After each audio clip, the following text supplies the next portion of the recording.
আজ আমরা একটি সাধারণ স্বাস্থ্য সমস্যা সম্পর্কে কথা বলতে যাচ্ছি, যা আমাদের মধ্যে অনেকেরই হয়েছে। সাধারণ সর্দি জ্বর বা কমন কোল্ড বা রাইনাইটিস। এই চ্যানেলটি সাবস্ক্রাইব করে নাও, কারণ আগামী দিনেও এই ধরনের এডুকেশনাল ভিডিও এই চ্যানেলে আসতে থাকবে এবং ভিডিওটি শেষ অবধি দেখো। সাধারণ সর্দি বা সাধারণ ঠান্ডা লাগা কিছু বিশেষ ধরনের ভাইরাসের সংক্রমণজনিত অতি সাধারণ রোগ।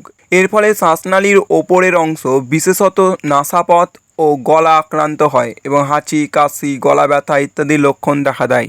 অধিকাংশ ক্ষেত্রে সাধারণ ঠান্ডা লাগা রাইনো ভাইরাসের সংক্রমণের ফলে ঘটে। তবে জানা গিয়েছে যে প্রায় ৮০ রকমের রাইনো ভাইরাস, ৩০ রকমেরও বেশি ইকো ভাইরাস, বিভিন্ন রকমের অ্যাডেনো ভাইরাস, কিছু মিক্সো ভাইরাস ও কক্সাকি ভাইরাস এই রোগের কারণ।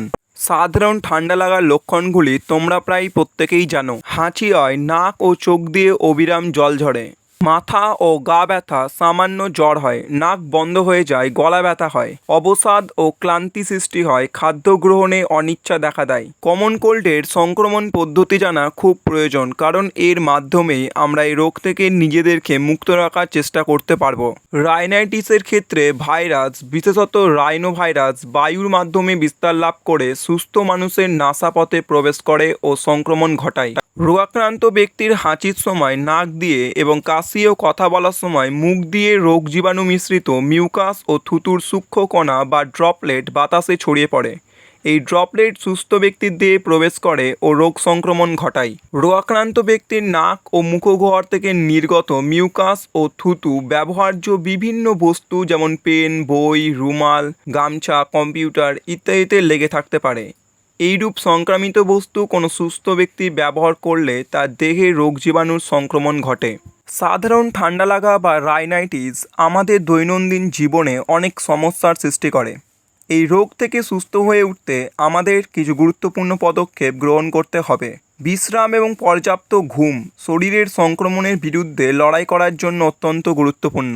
প্রচুর পরিমাণে জল, ফলের রস ইত্যাদি পান করা দরকার। অন্যদের মধ্যে ভাইরাস ছড়ানো রোধ করতে কথা বলা, হাঁচি অথবা কাশির সময় যথাসম্ভব রুমাল দিয়ে মুখ, নাক ঢেকে রাখা উচিত। অসুস্থ ব্যক্তির থেকে দৈহিক দূরত্ব বজায় রাখা উচিত।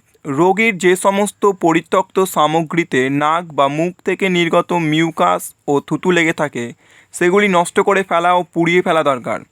রোগীর খাওয়া ও পান করার জন্য ব্যবহৃত বাসনপত্র ভালোভাবে জীবাণুমুক্ত করা আবশ্যক। এছাড়াও রোগীর ব্যবহার করা জিনিসপত্র যেমন জামা কাপড়, বাসনপত্র প্রভৃতি সুস্থ মানুষদের ব্যবহার করা উচিত নয়। সবশেষে ফল এবং শাকসবজি সমৃদ্ধ একটি স্বাস্থ্যকর খাদ্য বজায় রাখা আপনার রোগ প্রতিরোধ ক্ষমতা বাড়াতে এবং সাধারণ সর্দি থেকে দ্রুত পুনরুদ্ধারে সহায়তা করতে পারে। মনে রেখো, সাধারণ সর্দি জ্বর স্বাভাবিকভাবেই 3 থেকে 10 দিনের মধ্যে সেরে যায়।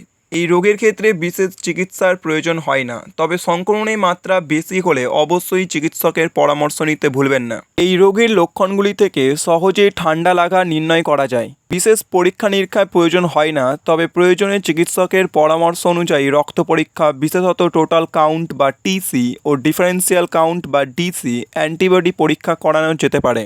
আজকের ভিডিওটি দেখার জন্য তোমাদের অসংখ্য ধন্যবাদ এবং আমি আশা করি তোমরা আজকের ভিডিও থেকে অনেক কিছুই শিখলে।